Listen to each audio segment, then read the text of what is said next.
I'm going to share with you the process that some of the wealthiest nomad capitalist clients have used to move overseas to any country of their choice, somewhere entirely different, they may not speak the language, and to escape all the day-to-day hassles of expat life and live their best life overseas. So moving overseas can be scary. I've done it, lived overseas for a long time now in many different countries. And you run into issues that, especially for the uninitiated, can be frustrating. They can be off-putting. They can stop you from even moving in the first place. But if you follow Nomad Capitalist, you know you'll find more personal freedom, you'll find tax savings, you'll find more opportunities in other countries. You don't want to get held back by stuff you can solve. So language issues, you're not sure where to go and buy stuff. Or maybe you want to choose some of the countries that we've talked about in recent years where they have a lot more personal freedom, the government leaves you alone, the tax situation is a lot easier, but that freedom comes at a price, and that means there are fewer services, there are fewer international shops. There may not be a Louis Vuitton in that country, or they may have fewer groceries on offer. And so I'm going to walk you through the conversations that I've had with a few of our wealthiest clients recently. Some of them have become friends over the last 2, 3, 4 years, and talk about what we've been brainstorming and what they're actually in many cases doing to make their lives incredibly easy. I'm Andrew Henderson. I founded Nomad Capitalist. We help as a company entrepreneurs and investors who want to move overseas, not only for more freedom, not only to have a sense of adventure, not only to increase your opportunities, but we help people legally reduce their taxes, set up offshore companies, set up offshore bank accounts. This stuff is all legal if you do it properly. And so we help people put the pieces together to make sure that if you're living in one jurisdiction and your company is based somewhere else and the bank is somewhere else, that everything runs smoothly, you know how to use it, and everything is legal. And so if you follow the advice I'm going to share with you, you're going to open up a lot more places. Because what I see people sometimes doing is, I don't want to adjust my lifestyle. I don't want to have fewer creature comforts. Yes, I like the idea of more freedom in Serbia. They leave you alone, but you know what? I need my Prada store. Where's the Prada store? I need blueberries in December. I can't go there. I need to go to somewhere in Western Europe where the process is a bit more complicated. If you follow these tips, I believe it'll open up a lot more places. And I've been thinking about this personally because I have some land, for example, in Montenegro. Montenegro is a nice country to go in the summer. Very favorable tax situation by European standards. Beautiful place to go, but they just don't have that many services. And so the first thing that is an issue is everything available, right? And so are there cars at a reasonable price? Can I get the clothing I want? Can I get the food I want? How do we solve that? The common conversation that we keep coming back to is, how do you build your own household staff? I have now purchased 2 homes where there is an area for staff. And particularly in Asia and Latin America, having staff that lives with you is relatively common. These homes, especially in Latin America, my home is a pied-à-terre of sorts, and so I wouldn't want someone living with me there.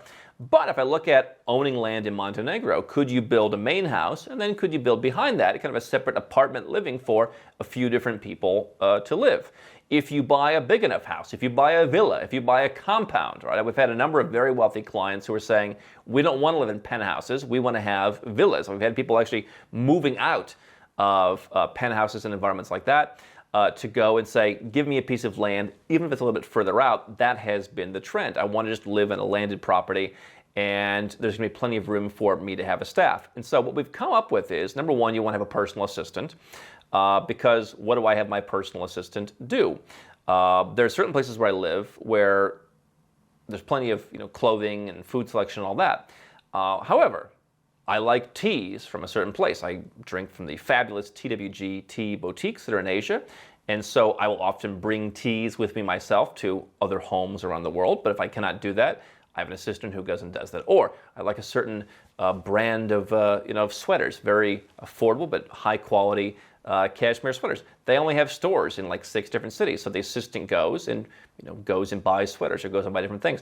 And so if you have that personal assistant, what I've personally discovered in the last year or so, having someone who just travels for me, because I would like to travel a little bit less these days. I've traveled plenty.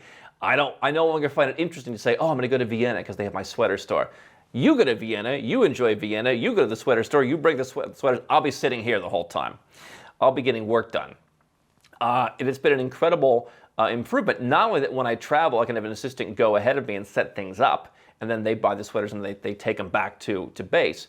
But whatever services that you want, so whether there's certain foods, whether there's certain teas, obviously you can't necessarily bring in fresh produce somewhere, but if there's certain things that you want, the assistant goes around, they travel. And so, in doing that, you're eliminating from your life the hassle that you're in Montenegro, which is not really the most feasible airport unless you're flying private. And if you're going between Kuala Lumpur and Bogota and Montenegro, flying private becomes much more expensive than just saying, hey, I'm flying, flying from New York to Puerto Rico. Okay, that's 30 grand, that's doable. You're going to start getting into hundreds of thousands of dollars every time you want to go somewhere if you're flying private. And certainly you have airports in countries where you might have more personal freedom or better tax situation that are just not as connected. Obviously, I'm not talking about Dubai. I'm not talking about Singapore. Those places are very well connected and they have plenty of personal services. But for people who want to go to places that are a bit further off the grid because they want lower expense, obviously, I think you could still hire a staff and come out better in terms of lower expense. If you lived in Montenegro versus Dubai, maybe they just want more personal freedom. There's some people who don't like living in the Gulf, for example. They just don't want to live there. And so maybe you want to live in a place that's not as much on the radar, and you want to make up for it. You could hire an assistant in many countries in Eastern Europe, for example, for really not that much money. And so having the personal assistant to do the traveling opens up a lot more places that you can live. The second thing that comes up is the driver. And the idea of having people picked up at the airport, picked up at their hotel when they come to your city, really, when I saw that, seems like a really classy touch. For me, the conversation with the driver, when I told you I was going to get my first car in a long time, people said, are you going to hire a driver? And I said, well, in Malaysia, the reason I'm getting a car is because I find the people who are doing the driving to be unreliable. I don't want to continue to manage someone. Now, if you had an assistant, I guess the trend now is you have an assistant that's a little bit higher level assistant, and they're the chief of staff, and they manage the other people. I think at an international level, you're never going to get people the cultures to totally align to where an assistant from one country is going to manage a driver in Malaysia perfectly. And so for me, the driver is an area where you want to live in a place where there's a culture of service. Malaysia has that. And I think if you hired someone full-time, it's certainly easier than waiting for a driver that you hire through a service, for example. But certainly Dubai, there's an entire ecosystem of drivers and maids and people who are on household staff who know the deal. They understand what you're expecting, because one of the challenges that I've seen in certain places is people just have certain low expectations. I can't get my house cleaned in Belgrade. The quality of people who clean houses is unfortunately the worst on earth. Now, many of the redeeming qualities about Belgrade, but I'm going to start flying someone in to clean my house. I don't know what I'm going to do, because you just can't get someone to do a great job cleaning the house. And so you want to live in a place, if you're going to hire someone like a driver, you want to go somewhere where people are used to working as drivers.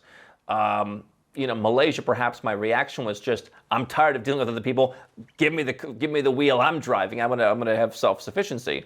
But if you live in a place where these kind of people are available, obviously everyone has assistants, but drivers, I don't know that I want to move to a country where no one's used to driving. Certainly you've got drivers who drive Grab or Uber or whatever else all over the world, so perhaps it's not as difficult as it sounds, but you want to go where there's a culture of service. Personal business manager, by the way, if you're not yet at the level of the family office, I guess generally $100 million and more, can you at least hire a personal business manager that if you have bank accounts in different jurisdictions, they have a power of attorney. They can always send money to certain accounts. They can turn on your term deposits. They can withdraw money. They can pay bills. Giving them power of attorney to manage different properties you may own around the world, giving them power of attorney to manage different bank accounts. Personal business manager, we've had this conversation, depending on where you're hiring, someone in, let's say, the Baltics, in Lithuania, Latvia, Estonia, possibly somebody who has, good financial credentials, trustworthy, certain letters and licenses, but not as experienced. Maybe it's $50,000, $60,000, $70,000 a year. So if you're at the $10, $20, $30 million mark and you're generating dividend income, you have businesses that do things, you've got properties, that could be a very affordable person to keep things moving. And then we talked about just kind of other household staff. So having a maid, obviously there are certain cultures where the maids are better just to hire as a service. If you're having a huge villa, okay, plenty of countries you can hire a maid. If you live in certain cultures like in Asia, Malaysia's My Second Home program, you can bring your own maid, you can bring a household staff. And so you could recruit someone from anywhere in the world. One thing that I found living in different properties is I like my things just so. And you hire maids from outside services, they leave like your like your tea cans are in different places, and like your shirts are, I'm a little particular about how I like my fragrances laid out, and they don't notice that detail. And so if you're as I am and you like things to be perfect, maybe you want to hire a maid. And could you, let's say you live part-time in Europe, maybe you hire a maid in Europe, and then you get a Malaysia MM2H, you get that person, the household workers, and then they can kind of travel with you. I saw an article actually in Ireland recently where there was a trend of couples that were both living on people's estates, where you lived out in the country and you would pay like 60,000 euros, plus they got a free place to stay, kind of my apartment behind the house, the guest house kind of thing. Plus, I guess you fed them. And so it's 60,000 euros in your pocket. And you get room and board. And there were couples who were signing up to do that. Could you adapt that and say, okay, I'm going to live somewhere in Europe, Ireland, wherever else for 9 months a year, and I'm going to spend 3 months in the winter living in Malaysia. I'm going to add them because I don't want them working illegally. I'm going to get them the proper permit to be my household worker. So a maid could be outsourced. There was kind of disagreement on that among some of the clients. But if you really are particular, having someone who knows your touches and maybe can travel with you to different homes alleviates, again, some of the issues that in certain jurisdictions, maids, it's just not as much of a thing. Another thing that came up was chef. And I was talking to a friend of mine in the US who said he's saving like 8 to 10 hours a week by just hiring a chef. The guy comes to his house, cooks meals a couple days a week, puts big, bowls of salad together. You just go and heap out the salad when you want. And I think the guy's coming like twice a week. I have experimented with that, and I think the service works very well. But again, you want to find a good chef. So I had to kind of try a couple different chefs. Could you go the same route, hire the chef, and then the chef travels with you? One of the things that you need in terms of putting together the household staff, it's easy enough if you're just living in one place. And so one of the places that we talked about was Dubai. Dubai has the culture of service. Plenty of people have maids, drivers, chefs, all that kind of thing, whether it's live-in or not living in.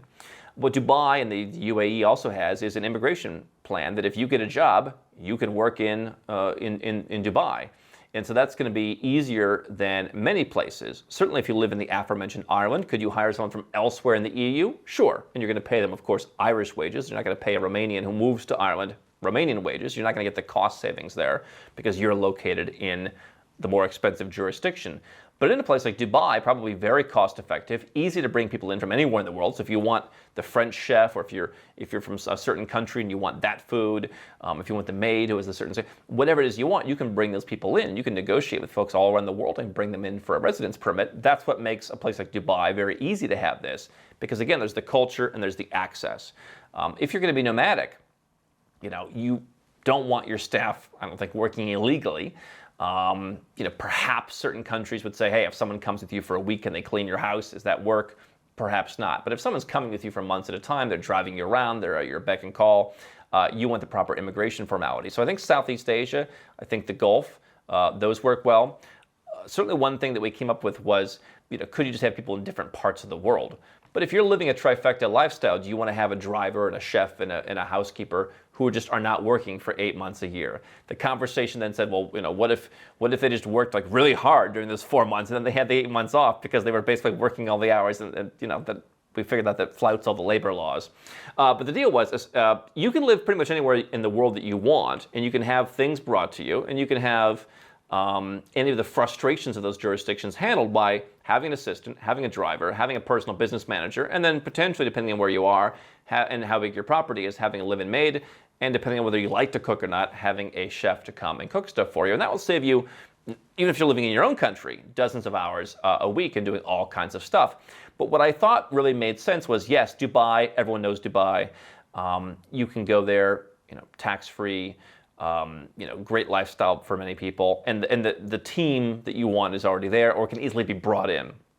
But what this indicated to me was, if you're looking at the more off-the-radar places that we've many times talked about, can you get someone to get permission to come and be your driver in Georgia if you're there for a couple months a year? They're from somewhere else, but you go and you spend a couple months in Georgia, or you spend a couple months in Serbia, you spend a couple months in Colombia, you spend a couple months in Mexico. Obviously, every country has its own formalities. Some countries may say, hey, okay, your friend's coming and driving you around, we don't care. Other countries may want that person to get a proper work visa. But in those kinds of countries, sometimes work visas are much easier to get, just in terms of not a residence permit, but a visa. And so this opens up, is the bottom line, all these different places where you could go and live. And even though Dubai makes it easier to do it all in one simple step, you can spend your summer in a villa that you build in Montenegro. You can then go and live in Western Europe, in a country that has a tax incentive for you to live there 6 months a year. And you can work towards citizenship. And then you can spend your winters in Thailand or Malaysia or some of the Caribbean, and you can bring this staff with you if you follow the steps that I have lined out. And so if you have that, you can live in places where the costs are lower, the freedom's higher, maybe there's a certain sense of adventure, maybe there's beautiful views. I mean, my land in Montenegro, I looked at similar land in Portugal, in Greece, and other places in the region, just to say, is this a good deal? None of them are 15 minutes from a walk from a yacht club, right? You can find beautiful properties that are in tiny villages, but you're much further up the hill and you're nowhere near a yacht club that has all the 5-star services. So the frustration of living in Montenegro is, I gotta there's one place to go and buy decent fish. Or who's gonna come and clean the backyard, that kind of just, simple stuff. Bring the staff. Montenegro, relatively flexible place. Have your guest house. That's just one example. And so if you don't necessarily have to move to a place where the staff is already in place. If you hire those people, I believe you'll open up a lot of places to live, you'll greatly simplify your life, and you'll take away all the reasons why you don't want to move overseas, because people are handling your bureaucracy. They're driving you around. You don't have to go in and get a new driver's license. You don't have to go and learn a new grocery store. You can ease in at your own pace. And so that's what some of our wealthiest clients are doing. They love it. Some of them never leave the house, quite frankly. They just have a big, beautiful, villa with land as far as the eye can see, and they love it. And they're saving a lot of money in taxes in the process, because, hey, if you're just sitting at your house with your big, beautiful land behind you, why would you pay 50% tax? Because it doesn't really feel much different sitting at your house in a 50% tax country than in a 0 or 5% tax country.